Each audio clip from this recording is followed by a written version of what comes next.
remember all the circumstance. Remember it, my lord? Sir, in my heart there was a kind of fighting that would not let me sleep. Methought I lay, worse than the mutants in the bilboes. Rashly and praise be rashness for it, for sometimes our indiscretion serves us well. But when our deep plots with how, that should teach us that there's a certain divinity that shapes our ends. Rough them how we will. That is most certain. Up from my cabin, my sea gown scarfed about. In the dark, until I had groped to find them all out, had my desire fingered their packets and in fine returned to my own room again, making so bold my fears forgetting manners, to unseal their grand commission, where I found Horatio, O royal knavery and exact command, lauded with many several sorts of reasoning, importing Denmark, South and England's too, with such bugs and goblins in my life that on the supervised, no leisure baited, no, not to stay the grinding of the axe, my head should be struck off. Is it possible? Here's the commission. Here thy leave. Well, David, how I did proceed? I beseech you. Being thus benitted round with villainies, ere I could make a prologue to my brains, they had begun the play, I sat me down, devised a new commission, wrote it fair. I once did hold it, as our status do, a basis to write fair, and labored much. How not to forget that learning, sir, but it did do me yeoman service. Wilt thou know the effect of what I wrote? Aye, good my lord. In earnest conjuration from the king, as if it was his faithful tributary, as love between them like a palm might flourish, and peace should stiff her weak and garland wear. I stand a comment to her amity, and many such like love, like love, that, no, I should be put to death. How was this sealed? Why, even in that was heaven ordinance. For I had my father's signet in my purse, which is the model of that Danish seal. Subscribed it, gave it the impression, and placed it safely. The challenge you never know. Now the next day was our sequence. What was sequent to this, thou knowest already. So Guildenstern and Rosencrantz go to it. Why, man, they did make love to this employment. For their death does by their own insinuation grow. For 'tis dangerous when the baser nature comes, and fell incense points of mighty odds. Why, what a king is this? Does it not thinkest thee? Stand me now upon. He that hath killed my king and whored my mother, popped him between the elections and my hopes, thrown out his angle for my proper life, and with such cozenage, 'tis not right conscious to quit him with this arm, and then to let this canker of our nature come into further evil. It must be shortly known to him from England what is the issue of the business there. It will be short if the interim is mine, which is easier than a man's life than to say one. But I am sorry, good Horatio, that to Laertes I forgot myself. For by the image of my cause see the portraiture of his, all court his favors, but the bravery of his grief did put me into a tablet path. Peace. Who comes here? Your lordship is right welcome back to Denmark. I humbly thank you, sir. Dost thou know this wonderfly? No, my good lord. Good, for 'tis a vice to know him. He hath much land and fertile, so that a beast be lord of beasts. 'Tis a chop, but as I say, spacious in the possession of turf. Your lordship rallies, I should impart a thing to you from his majesty. I will receive it, sir, with all diligence of spirit. But please, put your bonnet to his right use. 'Tis for the head. Nay. I thank your lordship, it is very hot. No, believe me, it is very cold. The wind is northerly.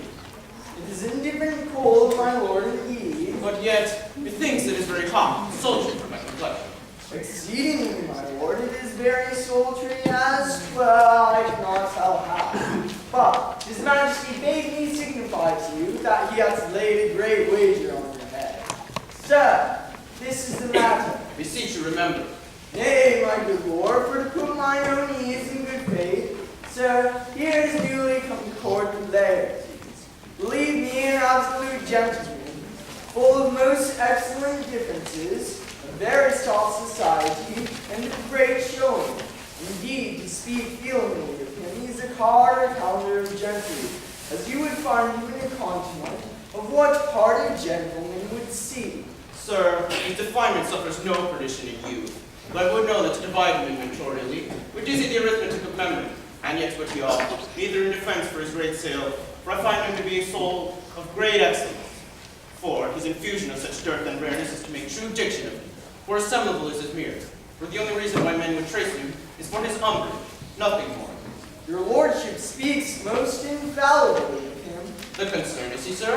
Why do we rep the gentleman in our more raw breath? Sir, It's not possible to understand in another tongue. You will do it, sir.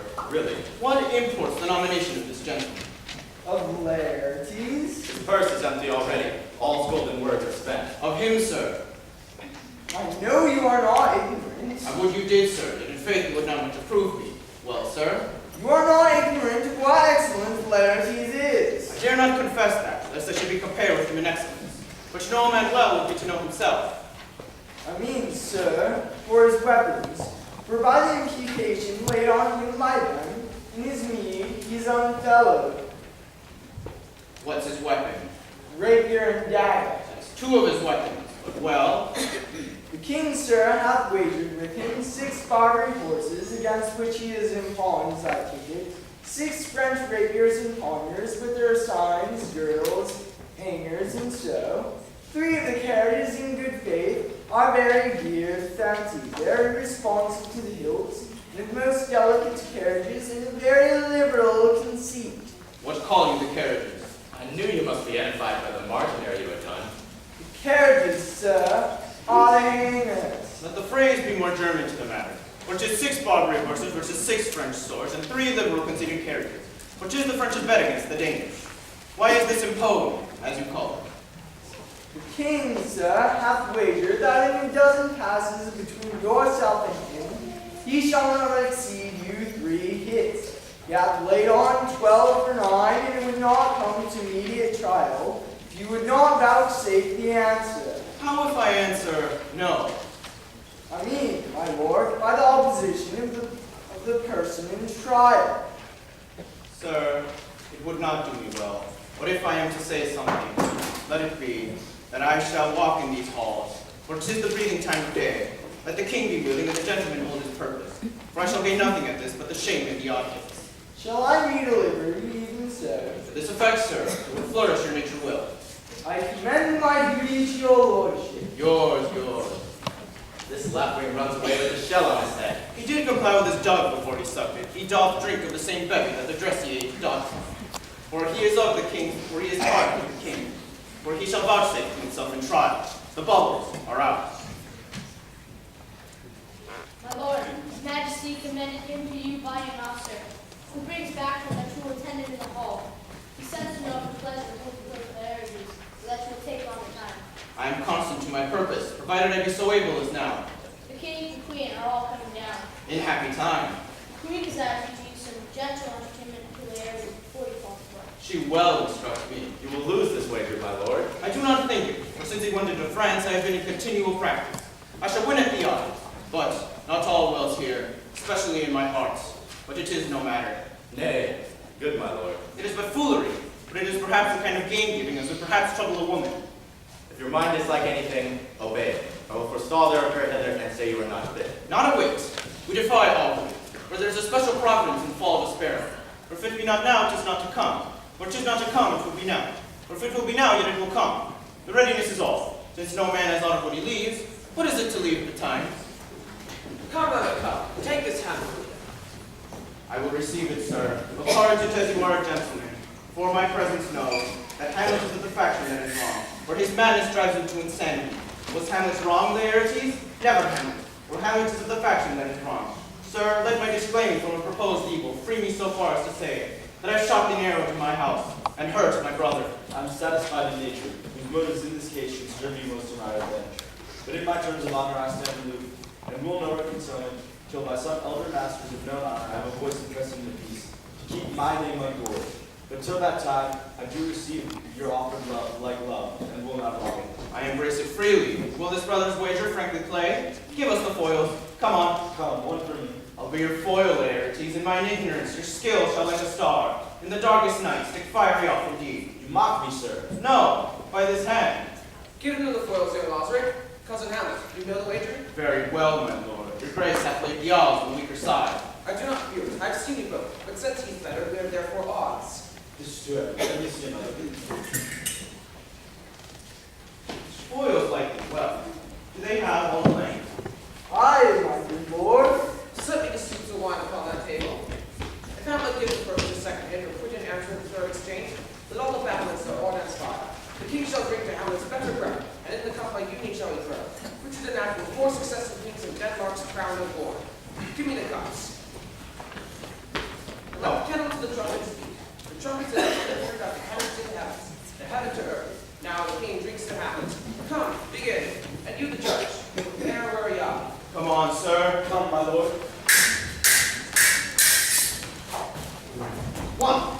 No. Judgment. A hit, a very palpable hit. Well, again? Stay, give me a drink. Hamlet was Colonel's dying. Here's to thy health. Set it by a while. Let me play this bout first. Come!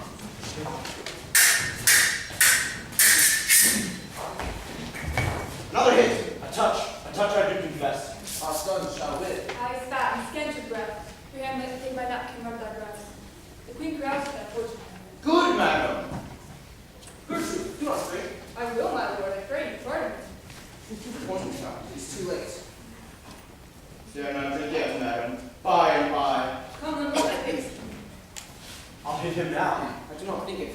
And yet 'tis almost against my conscience. Come for the third, Laertes, you but dally, for I pray you come with your best violence. For I am afeard you make a wanton of me. Say you so? Come on.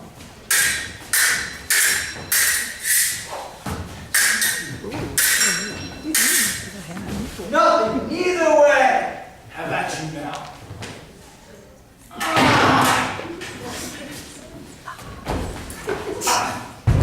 Port up there! Nay, come again. Look to the queen, no! They played on both sides. How is it, my lord? How is it, Laertes? Why is it woodcock mine own spring?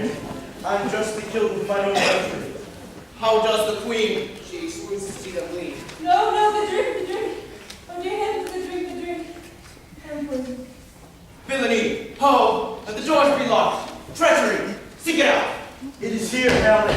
Hamlet, thou art slain. No medicine in the world can do thee good. In thee there is not a half an hour of life. The treacherous instrument is in thy hand, unbaked and envenomed. The foul practice hath turned itself on thee. Lo, here I lie, never to rise again. I can no more. The king's to blame.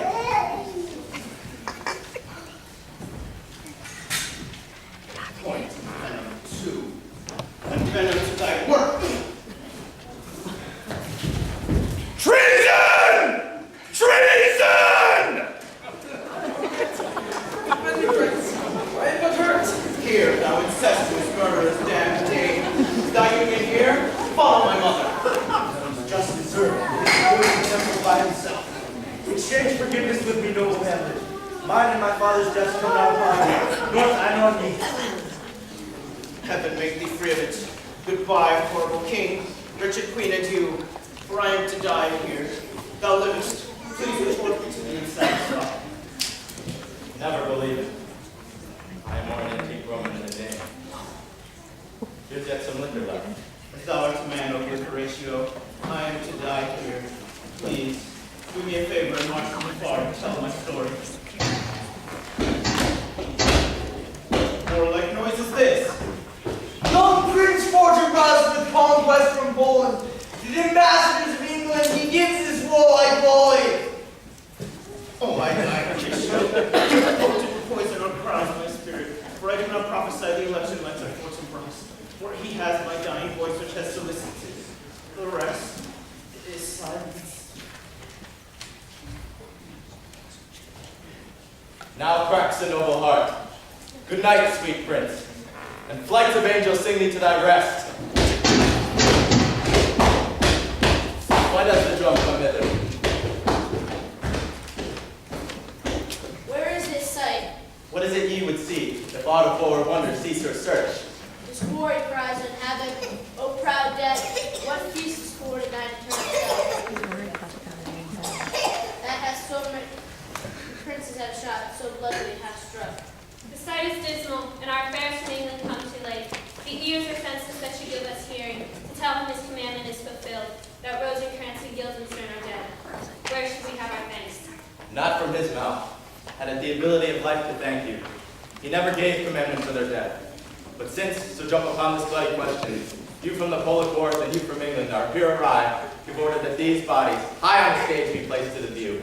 And let me speak to the yet unknowing world of how these things came about. So shall you hear of carnal, bloody, and unnatural acts, of accidental judgments, casual slaughters, of deaths put on by cunning and forced cause, and, in this upshot, purposes mistook fallen on the inventors' breed. All this can I truly deliver. Let us hasten to hear it, and call the nobles to the audience. For me, with sorrow I embrace my fortune. I have some rights of memory in this kingdom, which now to claim my vantage doth invite me. Of that I shall have also cause to speak, and from his mouth his voice will draw on more. But let this time be shrivered. For as long as men breathe,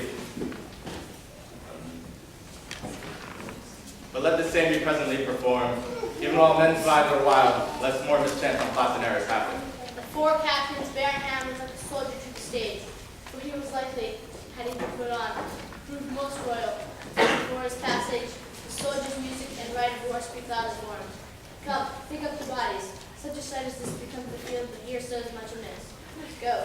If the soldiers do.